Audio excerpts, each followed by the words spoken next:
পর্যন্ত রেখে দিছি। দেখেন এই যে ও যে সবসময় পড়তো না, এই যে স্যান্ডেল, এই যে রেখে দিছি, অমনি রেখে দিছি। এই যে এটা ধরা হবে না, ওটা অমনি থাকবে। এগুলো সব ওর ওর সব আঁকানোর জিনিস, এই যে অমনি রেখে গেছে গুছিয়ে, অমনি আছে সব স্মৃতি এগুলো সব। তারপরে এই যে আঁকানো, সব আঁকানো ওর নিজে হাতে করা, এগুলো সব কিছু গুছিয়ে রেখে গেছে। যেদিন চলে গেছে তার আগের দিন নিজ হাতে এগুলো সব গুছিয়েছে। দেখেন ব্যাগ অমনি রেখে দিছে। এই যে ওর কত কিছু, ওর সব খাতা, এই যে সব কালার, শুধু কালার বই। ছোট্ট একটা পৃথিবী ছিল আমার ছেলে,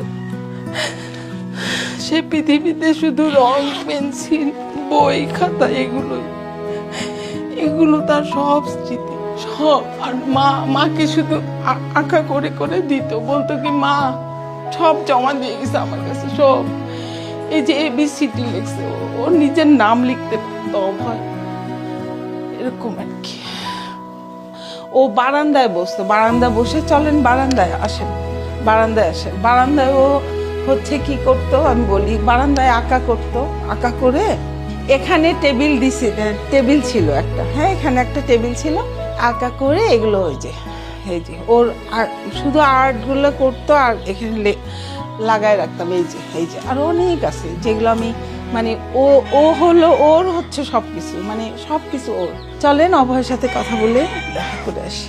হ্যাঁ আমি প্রায় যাই, ঈদের দিনে সকালে গেছি, তারপর যখনই সময় পাই তখনই যাই আমার ছেলেকে দেখে আসি, কথা বলি।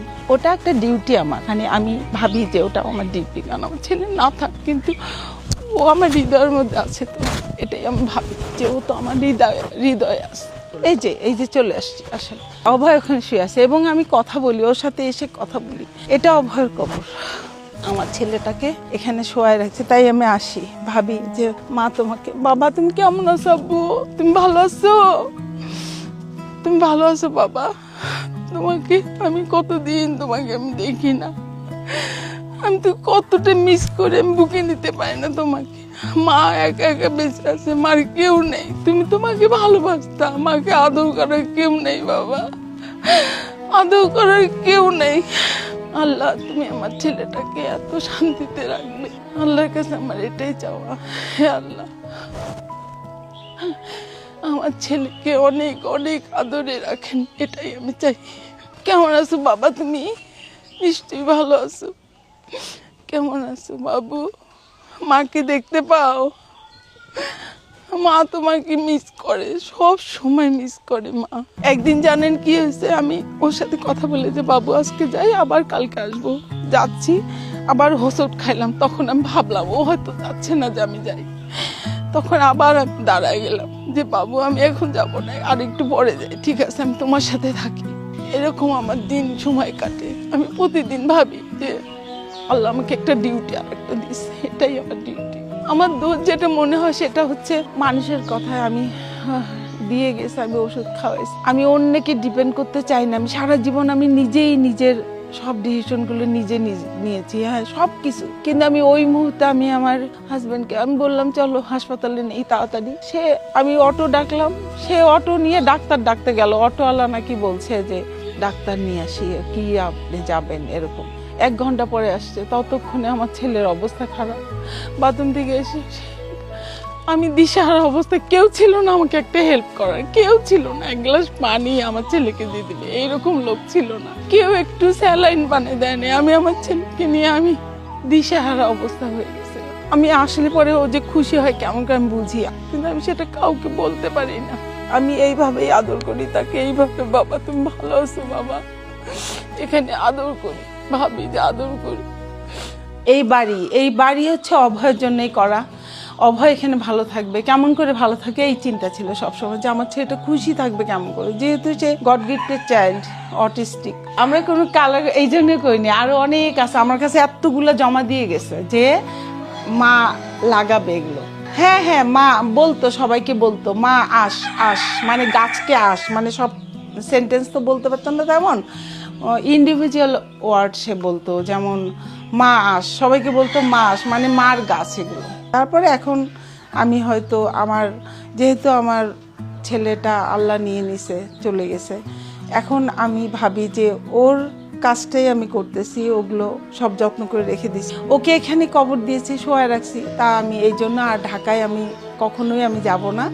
আমার মেয়েরা কিন্তু বলছে যে মা আসবা, আমি বলছি না বাবা, এখানে শোয়ায় রাখছি অভয়কে, দূরে আমি যেতে পারবো, যখন মন চায় যাই, ওর সাথে কথা বলি। আমরা যখন খাই তখন আমরা ওকে ওকে ভাবি যে ও আছে আমাদের সাথে। এই জন্য আমি ডাইনিং টেবিলে এখানে রাখবো, যে ডাইনিং টেবিলে এই জন্যই রাখছি যে ওর মগ হচ্ছে এই যে এটা, এই মগটাই এখন আমি খাই। এই যে এটা এটা ওর জন্মদিনে এখান থেকে একটা গিফট দিয়েছিল, এটাতে ও খেত, এটাতেই আমি খাই এখন।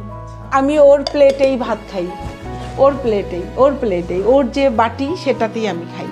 আমি ওর সব কিছু এখন আমি ব্যবহার করি, ভাবি যে আমার ছেলে আমার সাথে আছে। মানে এই হাসিটা ওর সাথে এরকমই আমি, আমার হাসিটা এরপর থেকে হারাই গেছে, কিন্তু আমি হাসতে পারি না। একটা ভুল ওষুধ আর 5 দিনের মধ্যে আমার সব শেষ। আর অসুস্থ আসলে ওর ছিল না তো অসুস্থতা, কিন্তু সবসময় মনে রাখবেন, অনেক মানুষ যদি একটা মানুষকে যখন মানে বিভ্রান্ত করে, মানে মনে করেন যে অনেক লোক এক একজন এক একটা পরামর্শ দিচ্ছে, কিন্তু আসলে আমার ছেলেটা তো আমি ভালো বুঝি যে কোনটা লাগবে, তাই না? ওকে আমি ওদের সবকিছু অর্গানগুলো বাচ্চাদের মতো, ওরা বড় হয়েছে কিন্তু বাচ্চাদের মতো। যখন ঠান্ডা লাগতো আমি কি খাওয়াতাম জানেন? বাচ্চাদের সিরাপ আছে না, ওটাই ওকে দিতাম, ওটাই ওর জন্য পারফেক্ট। কিন্তু ওরা এসে একজন বলছে একটু খাওয়ান, ওর মনে হয় পেটে গ্যাস হয়েছে। তারপরে ও মানে পায়খানা করতে করতে ডিহাইড্রেশনে, পরের দিন সকালে সে ডিহাইড্রেশনে হার্ট অ্যাটাক করছে। আর এর মধ্যে মানে একটা লোক ছিল না যে আমাকে একটু স্যালাইন মানে বা পানি দিবে বাচ্চাটাকে। আমার অনেক কষ্ট, এটাই সবসময় মনে হয় যে আমার ভুল ছিল নাকি জানি না, আল্লাহ জানে সেটা। ও অটিস্টিক, তাতে কি? অনেকে হয়তো ভাবতো, এটা নিয়ে অনেক কথা অনেকে বলতো যে নিশ্চয়ই কোনো অন্যায় করছি যার জন্য এরকম বাচ্চা হচ্ছে। এই কথাটাও শুনতে হচ্ছে, ফেসবুকেই একজন বলছে এরকম কথা। তারপরে একজন পুলিশ অফিসার উনি বলে কি ওকে নিয়ে কেন বের হয়েছেন, ওকে বাসায় রাখবেন? এটা কি ধরনের কথা? ওকে বাসায় রাখবো কেন? ওকে বাসায় রাখবো, ওর ঘোরার ইচ্ছে নাই, স্বপ্ন নাই? বলে কেন নিয়ে আসছেন এইভাবে বলছে। তখন অনেক কষ্ট পেতাম, অনেক কষ্ট লাগতো যে ইস, অথচ আমার ছেলে তো কাউকে ডিস্টার্ব করতো না, ওর মতো ও নিয়ে যেতাম, খেত, চলে আসতো। এখানে ওর জন্যই আমি ট্রেন ব্রিজ, একটা চাইনিজ রেস্তোরাঁ আছে যেটা ঢাকার মতো পরিবেশ, ওইখানে ও যেতে পছন্দ করতো এবং ওখানে ও তো এখানে গোসল করতো, বুঝছেন? এখানে মনে করেন সিঁড়িতে বসে ভয় পেত একটু। আমি যখনই আকাশের দিকে তাকাই তখন মনে হয় যে ও আমাকে দেখতেছে।